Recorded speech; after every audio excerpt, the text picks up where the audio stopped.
just a quick video on exposing more harassment and gang stalking via hacking of my cellular device.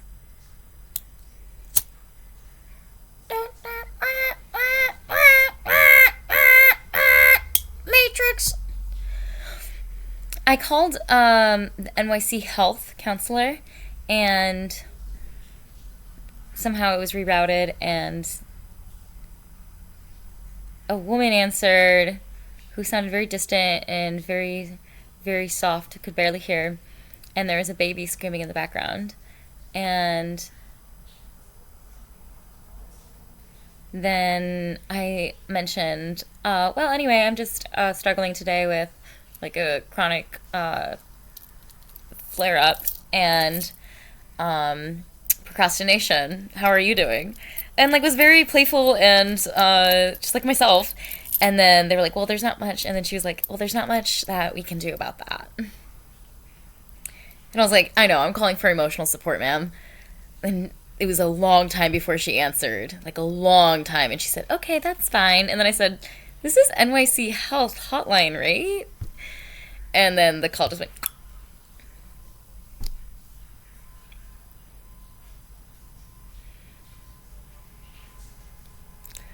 And then I called NYC Health on my laptop afterwards. And I've also been reading. And confirmed with them that they always have a protocol of answering the phone with, thank you for calling NYC Health. My name is, how may I help you today? Obviously none of that was spoken on my phone. And that phone has like also like been taking pictures or starting to record without my like pushing of the button.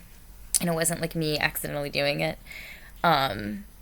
Or like right when I'm like it just it's being operated, like when I'm enjoying like a podcast, like specifically, it'll like sometimes just stop out of nowhere. And little things are, and like my internal storage somehow like always is, even though I delete any video I take and upload it to YouTube right away, and then usually delete so I don't have any storage, and then it like says that I don't have any storage.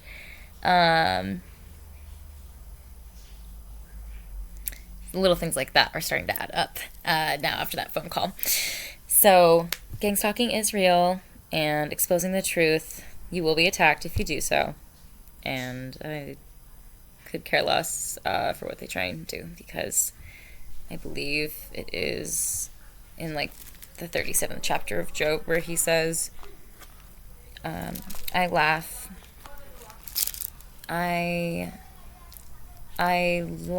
in the face of dread, or I laugh at dread and I am not terrified. And another quote that I really, really like says, do give ear to this, O Job. Stand still and show yourself attentive to the wonderful works of God. So that one's been really nice recently, because staying still is really, really, really, really nice to bring in thoughts and hear God's word and voice. So that's the update. I'm fine. I just needed to document that, or else it would go underneath the rug. And the point of this vlog is to document as much as I can verbally and through visuals of the phenomena.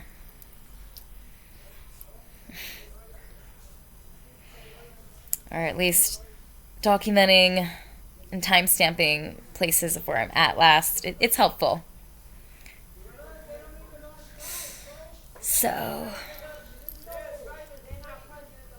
yeah, have patience with me a little while, and I shall declare to you that there are yet words to say for God. I shall carry my knowledge from far off, and to my fashioner I shall ascribe righteousness. For my words are for a fact no falsehood. The one perfect in knowledge is with you. Look, God is mighty and will not reject. He is mighty in power of heart. He will not preserve anyone wicked alive. Wow, the Bible is so powerful. But the judgment of the afflicted ones he will give. He will not take away his eyes from anyone righteous, even kings on the throne. He will also seat them forever, and they will be exalted. And if they are bound in fetters, they are captured with ropes of affliction. Then he will tell them about the way they act and their transgressions, because they take a superior air. I actually still don't understand what affliction means and afflicted. If I use context clues, but the judgment of the afflicted ones he will give. If that is said right after this sentence, he will not preserve anyone wicked alive, that must mean that the afflicted is someone who's like an adherent of Christ. But the judgment of the afflicted ones he will give. So afflicted means like an adherent or a believer. They are captured with rope and they are bound in fetters. Then he will tell them about their ways they act. About the way they act and their... I'm just going to look up what affliction means because I'm really curious now. This is interesting. A little quick Bible study in my jammies. Something that causes pain or suffering. Okay, I was totally wrong. Well, then why does it... But the judgment of the... But the judgment of the afflicted ones. Kind of like affected. Kind of. But the judgment of the afflicted ones.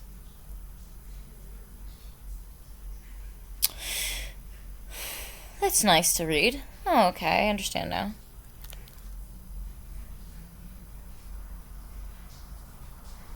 Oh, that's interesting.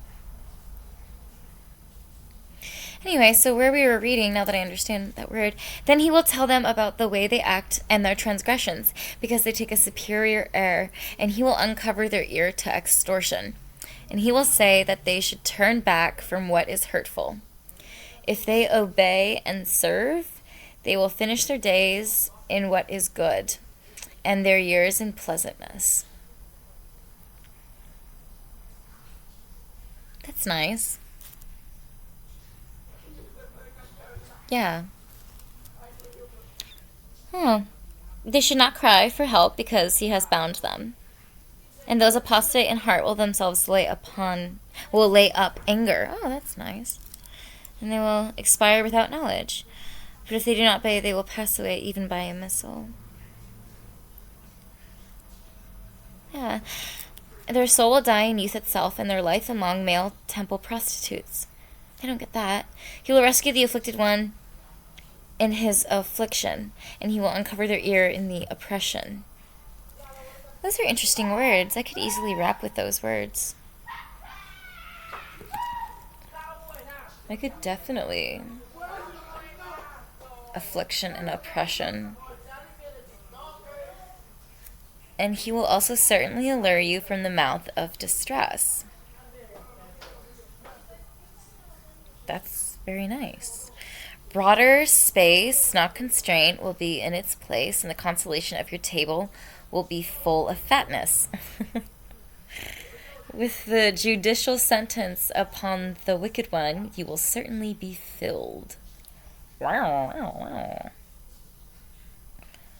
Interesting. I like how it says judicial sentence.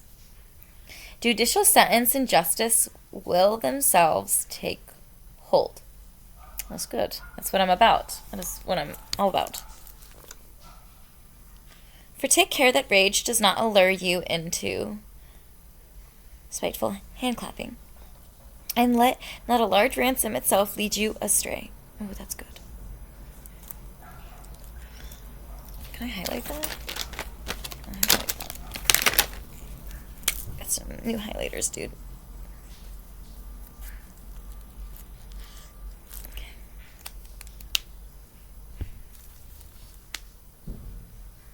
Will you cry for help? Take effect. No, nor in distress, even all your powerful efforts. Do not pant for the night, for people to retreat from where they are. Oh, that's very interesting. Be on your guard that you do not turn to what is hurtful. For this you have chosen rather than affliction. I wonder if there's different meanings of that word affliction back then. Wow. Look, God himself acts exaltedly with his power. Who is an instructor like him? Nobody. Who has called his way to account against him, and who has said, you have committed unrighteousness? Remember that you should magnify his activity. Ooh, that's good.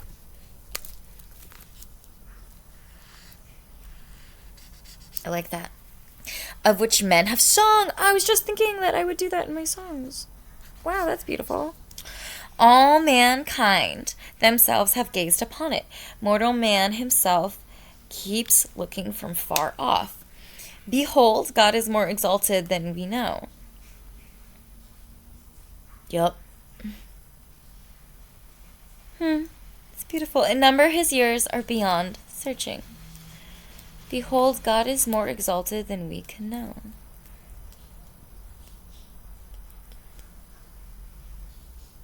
What does exalted mean? This is interesting. I like this little impromptu Bible study in jammies. The person of the ringer's status. Oh, wow. It's beautiful. Oh.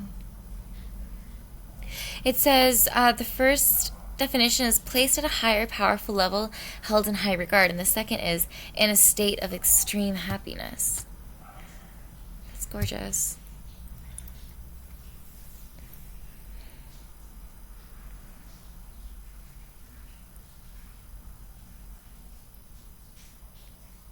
I can see why they say you should read the Bible. It's kind of like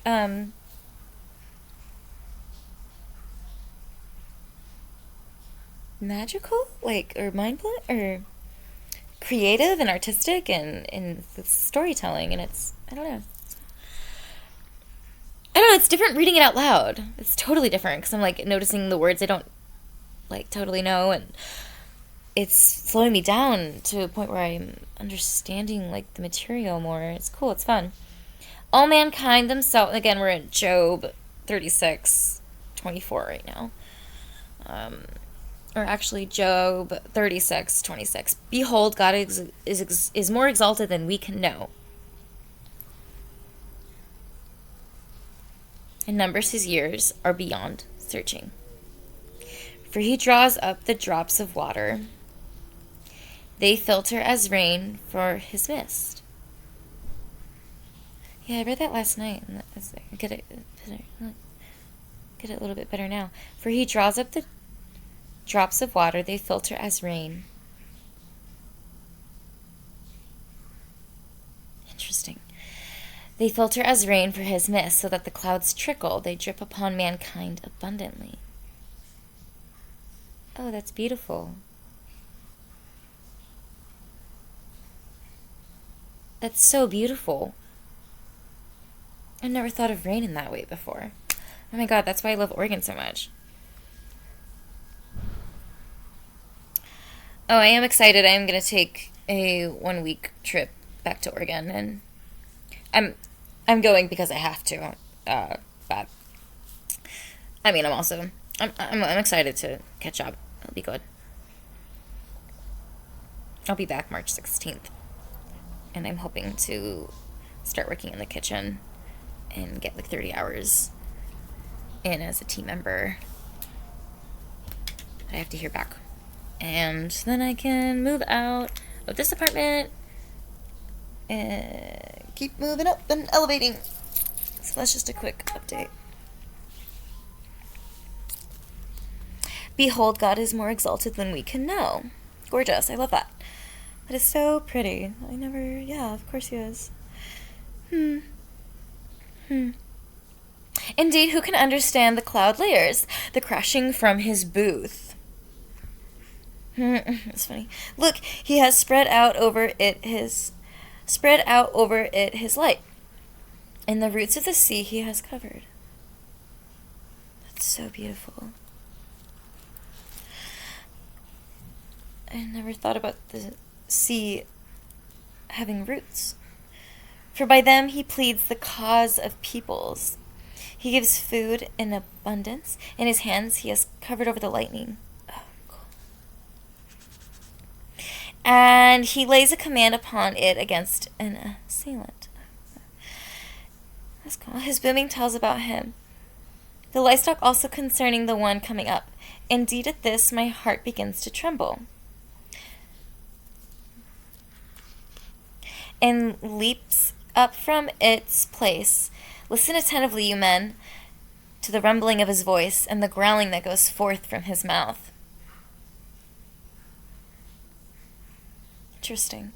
Under the whole heavens he lets it loose, and his lightning, I like that. I really like lightning, is to the extremities of the earth. After it a sound roars. He thunders with the sound of his superiority. Beautiful. And he does not hold them back when his voice is heard. Cool. That's so beautiful to me. God thunders with his voice because it speaks to me when I sing. Like, don't hold back. And right now, that's just so, that is just healing for my heart to read that verse. God thunders with his voice in a wonderful way, doing great things that we cannot know. For to the snow, he says, fall earthward.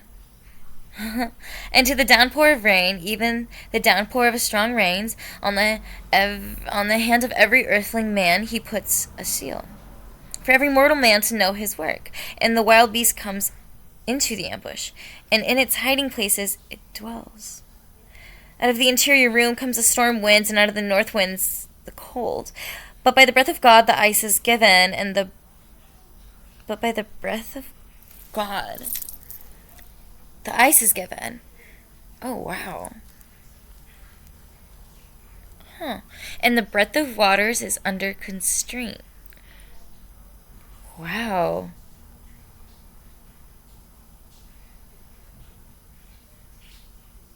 Oh, this is so beautiful. Bible study. Place to be.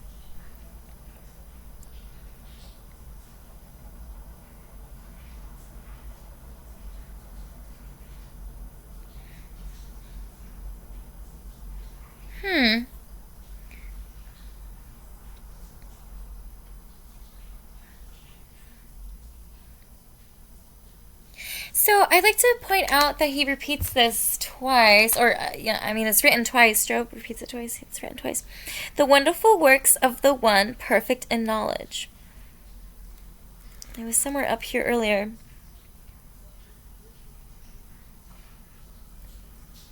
That whoever is with him is perfect in knowledge. I read that earlier.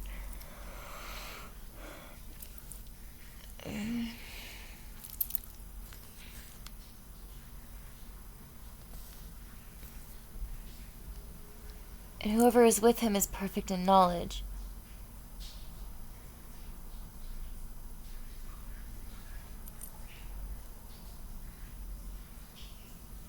I read that twice. I know I did.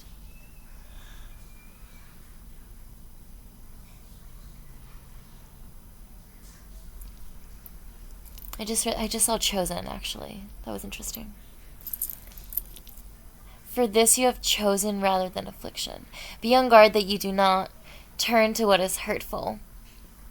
For this you have chosen rather than affliction. Look, God himself acts exaltedly with his power.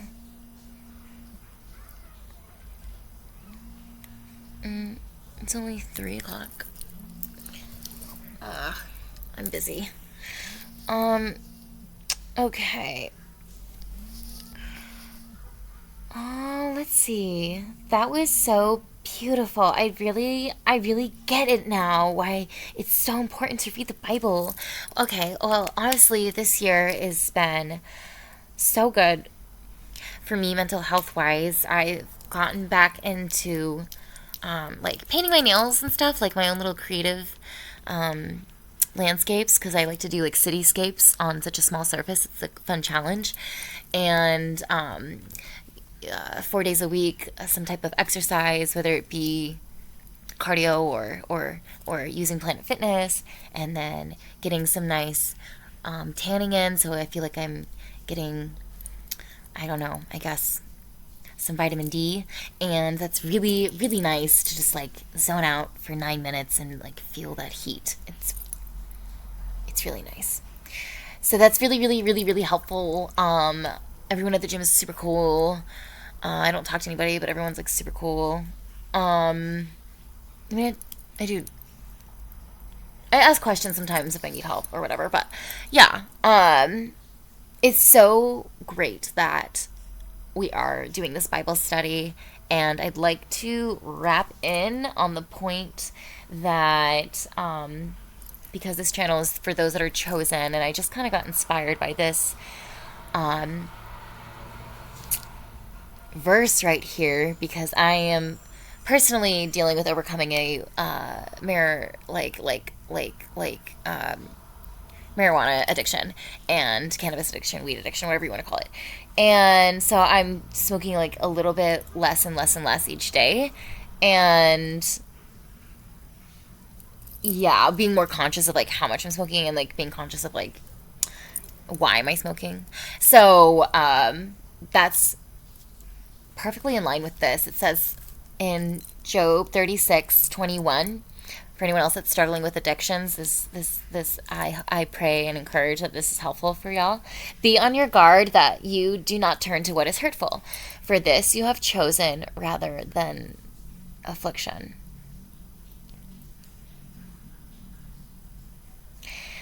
See, this is why this is great, because this is challenging me. Because my point was that if we're choosing what is hurtful for us, then we're not embracing what we're chosen for, which is obviously magnifying, what did I read? Yeah, magnifying his activity.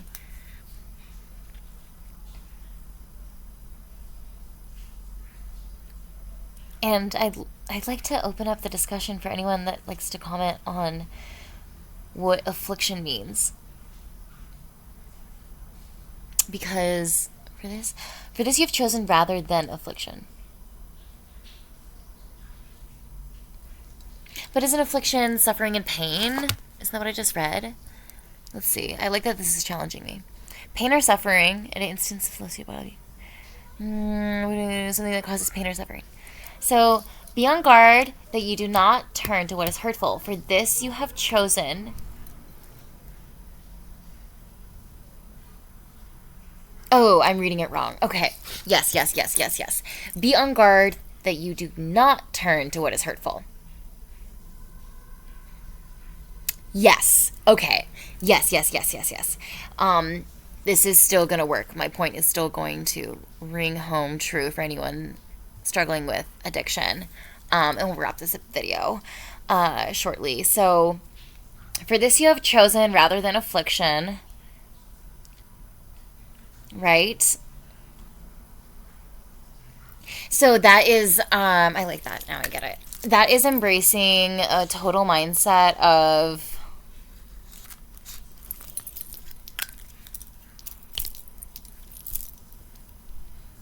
choosing, making the solid conscious choice to magnify his activity and to choose what you are chosen for and not turning to something that could hurt you. And to go into that just a little bit more, usually the devil will attack at the end of whatever your addiction is. So you might feel good. It's like a short-term relief. You're like, oh, my body has it, and like I feel a little bit better now. But a sober mind is the best mind. That is the most disciplined. Because there's no lag, there's no fog, or I should say there's less of it. Definitely a lot less of it. And the acuity that you'll feel, like, because I've been sober like 2 times in my life for like a year or more, and it felt great. Very level and disciplined. I liked that. I think I liked that feeling of disciplined, and it kept, it opened up the opportunity for me to like hone my art skills and stuff. So you switch it with a different habit, replace it with a different habit. I'm sure many of you have heard that for those struggling with addiction. So we'll end with, be on your guard that you do not turn to what is hurtful. For this you have chosen rather than affliction. So yeah, that's so powerful too, because Job is saying, for this you have chosen rather than affliction. He's saying, and it's honestly a sentence of commending and giving a praise for the one that does consciously practices discernment and wariness in other settings and in different groups and different environments. And it's also a great reminder to practice the opposite of naivete. And it's not necessarily like be super stiff and rigid on guard. It's just saying, I like how it's written. It's, be on guard that you do not turn to what is hurtful. Yeah, it's very much a congratulatory like thought and concept, and it's so well written. I love it. I like the way that they write in the Bible. I haven't really done this before, and this is kind of fun. For this you have chosen rather than affliction. I mean, that's straight up power. If you are choosing what your good is and what your bad is, and you know the outcome of each decision, and you like understand the future you after that type of decision where you're like, going to that party will, I'll probably come home and feel off because I know that these people have treated me this way before, for example, or if I take this meeting with my boss, he hasn't really paid attention, or if the lady boss isn't really giving you the feedback that makes sense to you. Like you can build up your own guards as you see fit, that brings you the most comfort and that brings you the most ability to magnify his activity. I'm going to end the video because I don't want to go over. So, impromptu Bible study. This is fun. We'll do it again. Peace.